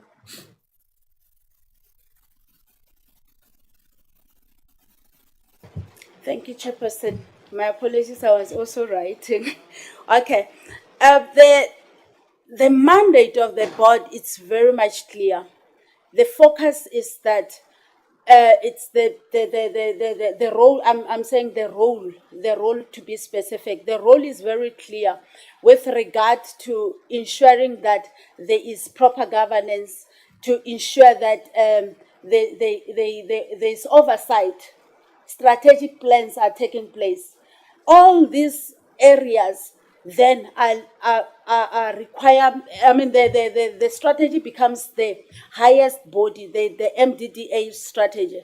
But then there is another important aspect, Chairperson, which is the digital transformation strategy. As you could remember earlier on, I mentioned the importance of the people together with processes and IT per se, or information technology per se. So in that being said, you have to have different pillars. We protect the entity, we protect the agency as well, by saying that with these technologies that we are bringing, we have to have different pillars. One of those critical pillars that it is important for an organization is the cyber security issues. If information get lost, it's a problem. If then there's no proper service delivery in terms of service delivery management on how we handle queries as well, it's also a problem. Customer relationship management is also a problem. And change management, one of the important aspects, because now when you bring technology, you have to ensure that there is change management processes taking place. And this change management shouldn't only focus on IT space as well, but it should also focus on the culture perspective. The culture perspective, I will take it back into making sure that ethically there is right content, right information being sent to the community out there, and also the media to secure their image as well, because I understand that every community every media print, every media every broadcasting station, it has an image to protect. So it should be protected according to policies as well and procedures to ensure that that takes place. Thank you very much, Honorable Vilagazi.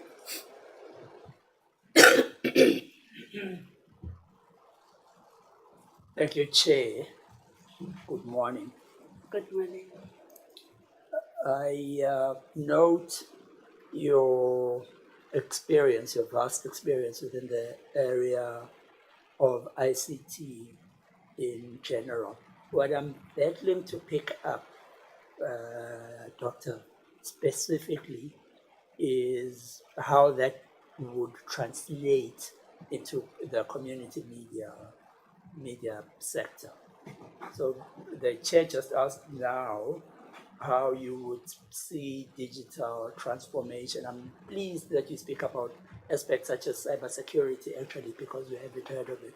But then you also speak about customer relationship management, etc. And I'm not sure that I follow the connection between the experience that you have and the knowledge that you have and how that could come to bear for the benefit of the community media sector through your board membership of the MDDA. Could you just clarify for me again? And I'm sorry if I'm making you repeat some of the things you've said, but I'm just looking for that direct link to the task at hand. Thank you, Honorable Member. I have experience in stakeholders engagement. I've got an experience in public awareness.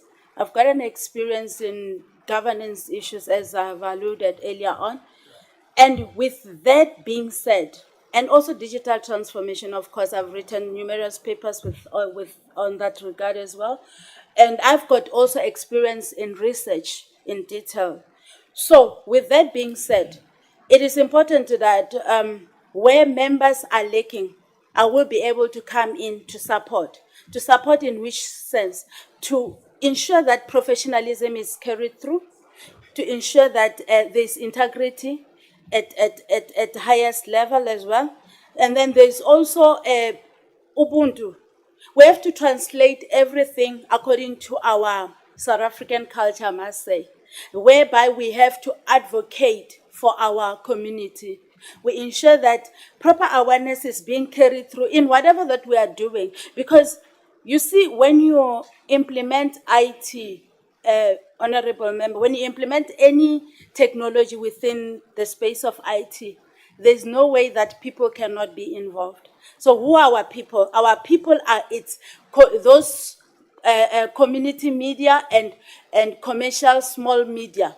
And those are forming projects. And those projects should then be taken care of. I've got an experience in project management as well, which it can also add value into how we handle all these projects coming in to make it to be into effective use so that we don't have wasteful expenditures and all those unnecessary reports that are happening.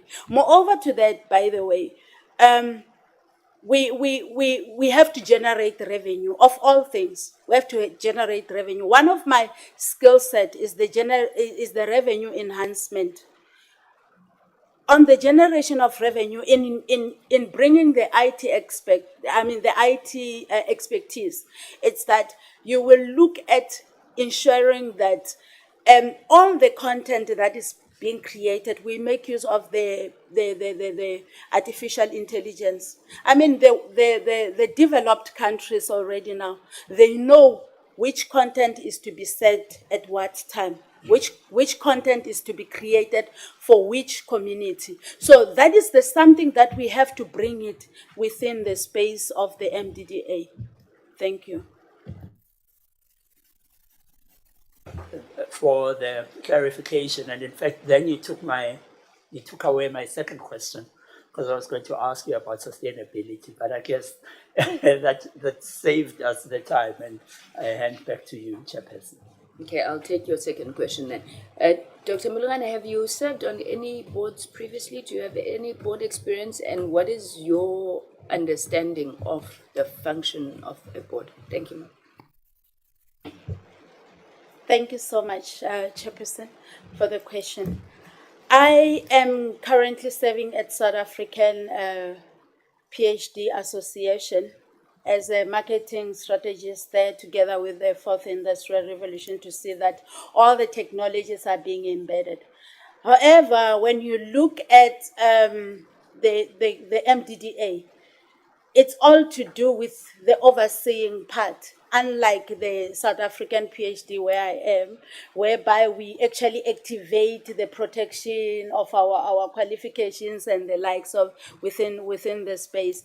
But with the MDDA, it's all about accessing information, media information, which is actually distributed to our local community, to ensure that all the money, the grants and the funding that we receive from the government are then utilized effectively.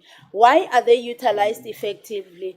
To ensure that a community receive the right content at the rightful time. Not only withstanding that, to close off the skills gap that we are currently having in South Africa. We know that digitally we are lacking with regard to skills gap. And with that being said, I have seen in numerous times youth having to struggle to understand the concept of the IT space. And if we bring awareness to show them that, yes, we have fellow journalists who are now in the space of of using the digital platforms, the streaming and all that, then it's quite easy. And another thing that I've also noticed is the protection of this information, because the youngsters more in particular, they go ahead doing the video streaming, online streaming, everything that you can call it, and at the end they do not understand the information, how valuable it is, how archivable it can be for running up their careers as well. So that we should ensure that there's detailed awareness to the community. There's detailed advocacy. I mean, I was quite impressed the other day. A journalist, I can't remember her name, a journalist was defending South Africa in America. And yes, she was defending. I mean, you could see that she's acting as an ambassador. So when we go out there, whether you are locally or internationally, it's equally important to protect the image of our country, to protect also the image of any organization that we are at. Thank you. Thank you, Doctor. Honorable Shongwe? Thank you, Chair. Sabona again, Doctor. Sawubona, Honorable. Sabona. Just two questions. How will you deal with ghost projects and funding abuse within the MDDA? That's question one. You may reply on that one.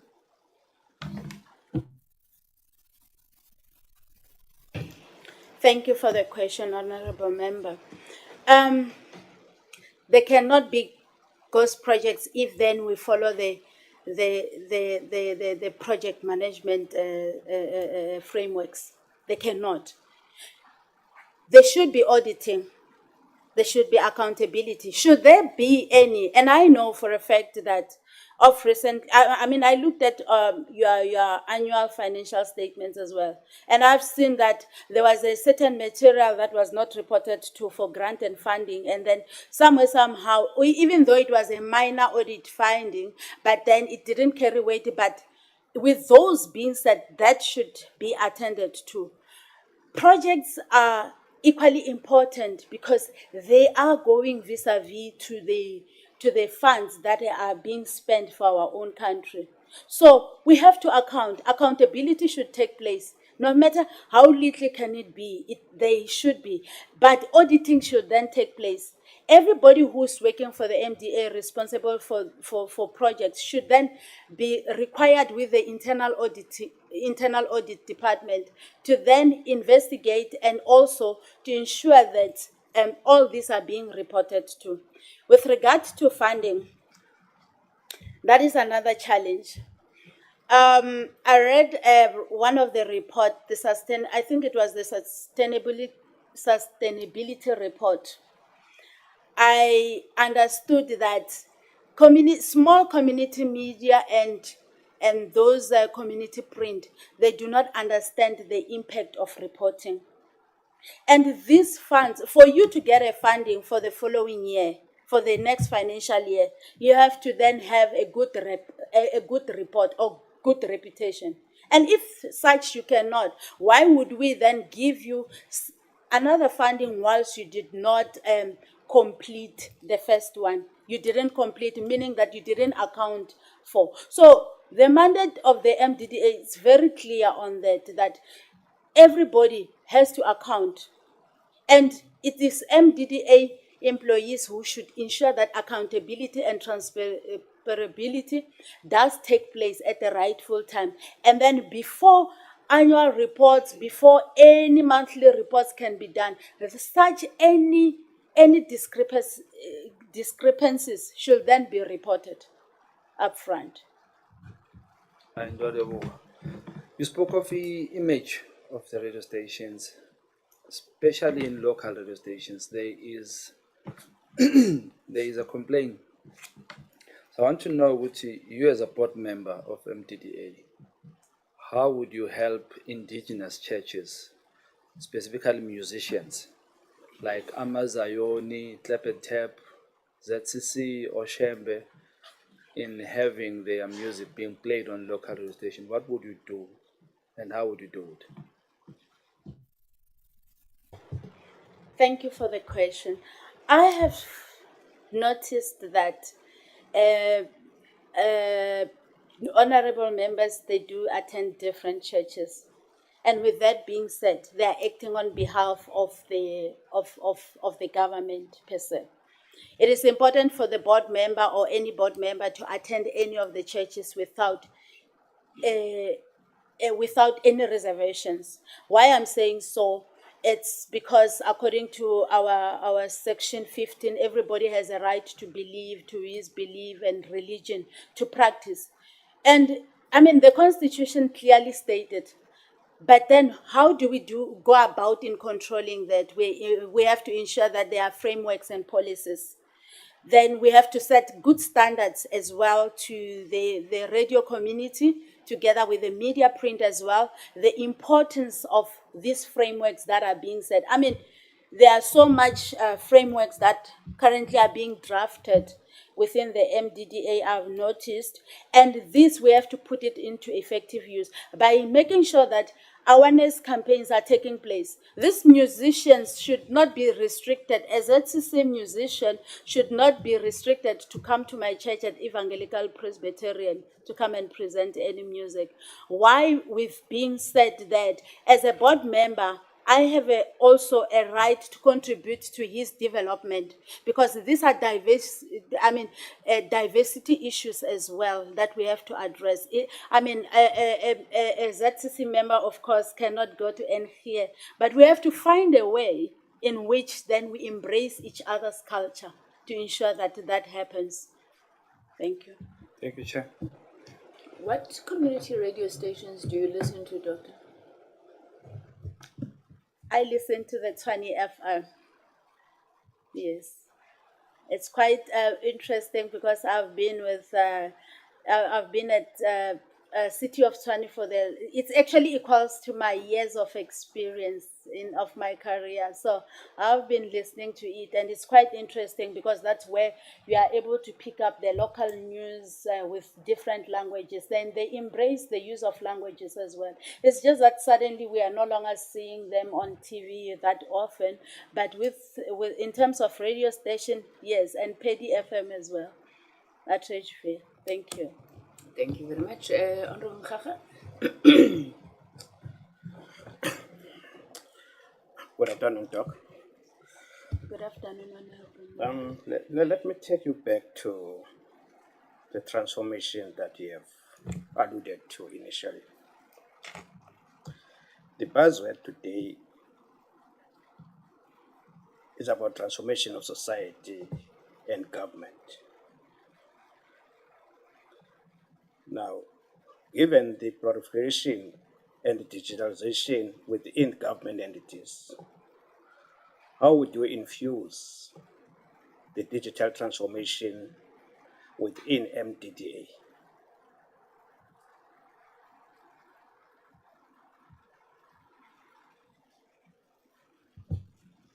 Thank you for your question, Honorable Member. I have earlier said that one of the pillars within the digital transformation strategy is to ensure that we have change management implemented. How can I infuse this? I have to start from the ground level. We have to work together with the team, depending on whether they've got a very solid IT team, IT division or IT team that are there. But if then they aren't, there is still a way which the change management framework can lead us into a better understanding of how we ensure that we carry awareness, we carry the use of of partnership also with a small radio station without only discarding the employees. I mean, the focus should not be at the employees level, but it should start at the employees level, and then it goes further.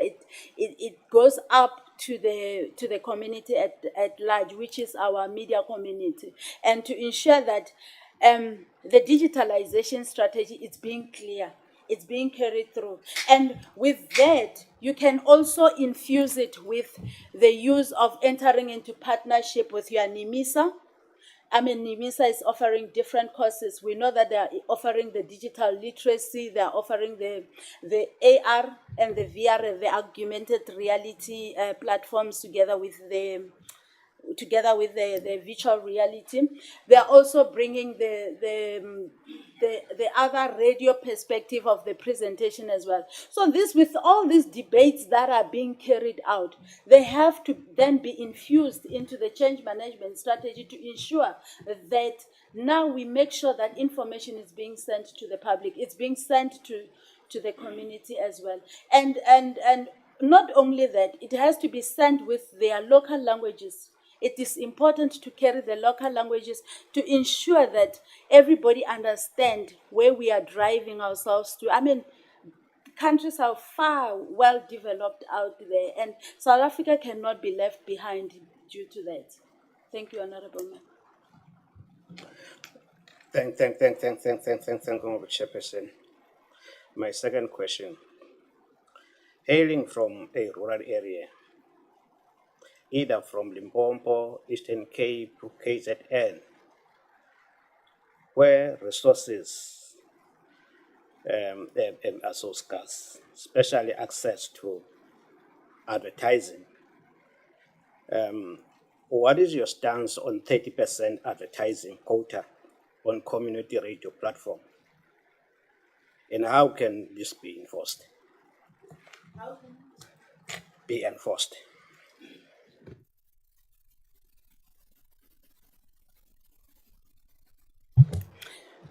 Chairperson, through you as well, I understand, Honorable Member, your question that in with regard to resources, the resource capability has to be there.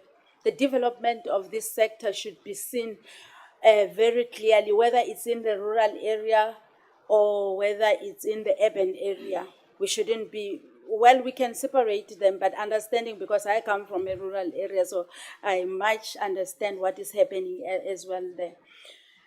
Resources can be made scarce by ourselves without being involved. There are local DJs. I know YFM is doing quite far better with their revenue because it's in the urban area. They touch base at what we call the local content creators. What do we call them? The local content, the influencers.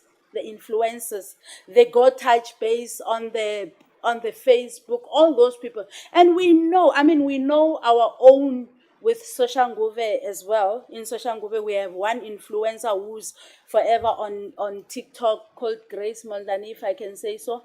With that being said, those small influencers should then feel free to come and share their content locally without having to go as far as your well-established big giants, our Metro FM and the likes, because those are fully funded. But then we need to create revenue along those lines. We have to create revenue in making sure that our content that is being created, our local DJs are embraced within the community, ensuring that we pay them accordingly and we report, like I've said earlier on, I've alluded on the reporting factor as well. We ensure that resources are made available for them, no, without anything left behind. Yes, resources are scarce, but we have to make sure that there's proper awareness, there's proper advertising. The community radio station should ensure that they run campaigns. There's GBV campaigns that are actually lacking, I must say. And with the gender-based violence campaigns, I must say that with that, you can easily get funding from locally, even outside the country, because these are prioritized human factors projects that are very important for us to communicate to our society as well. The 30% adverts, I'm still a firm believer that the Vuka Uzenzele media print, those is for the limited few. I mean, somebody from my village will never understand those small media prints. They will never understand them. But how do you make sure that within the local community, if there is a certain local municipality or district municipality or metro municipality has any advert within that space, you have to ensure that communication take place. You have to ensure that then all those adverts, before they go to the big giants, we're making the big giants to be rich. We need to make sure that within our local community, we communicate this important information. Thank you, Doc. I'm running out of time. Thank you. Honorable Militia, you'll be the last. Thank you very much, Chairperson, and greetings again, Doctor. I think you have touched on the question that I always like to ask, because you know what's happening. MDDA is facing a lot of lack of funding right now, and you speak very passionately about the generation of revenue. I think you did touch on the funding aspect of it, but I just wanted maybe to elaborate how do you think your experience, or how do you think you can assist in ensuring that there's sustainable funding for the agency? Thank you, Doctor. Thank you, Honorable Member.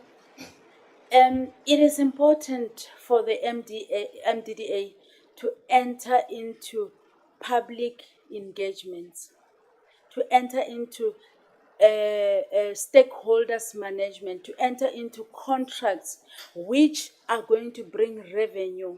Those contracts should not only benefit a certain community, but the marginalized, because remember, according to the mandate of the MDDA, we have to ensure that now we address we redress the exclusion and the marginalized historical communities as well with regard to the media. So we ensure that that happens. Not only that, there is use of Spotify adverts. It's something that at times I ask myself a lot of questions about it. Those adverts, they come through in English language. None of them you would hear them coming through in any indigenous language. We have to ensure that we are being seen in the bigger platform, in those big platforms as well, so that with that being said, a lot of revenue is then being generated. A lot of revenue is being generated through the campaigns as well.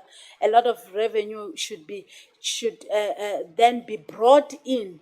We should bring in the responsibility of accounting, of reporting. Then it's easy for you to get funding for the following year without anything that is being left behind. Thank you. I think my other area of interest, Doctor, is your view or opinion when it comes to, in my view, media is very contaminated right now. As a result, I think our people also rely a lot on community media, because this is where, you know, their opinions are shaped, and there's always like a fight for space. I mean, possibly next year we're going for local government elections. That's where the fights are going to erupt.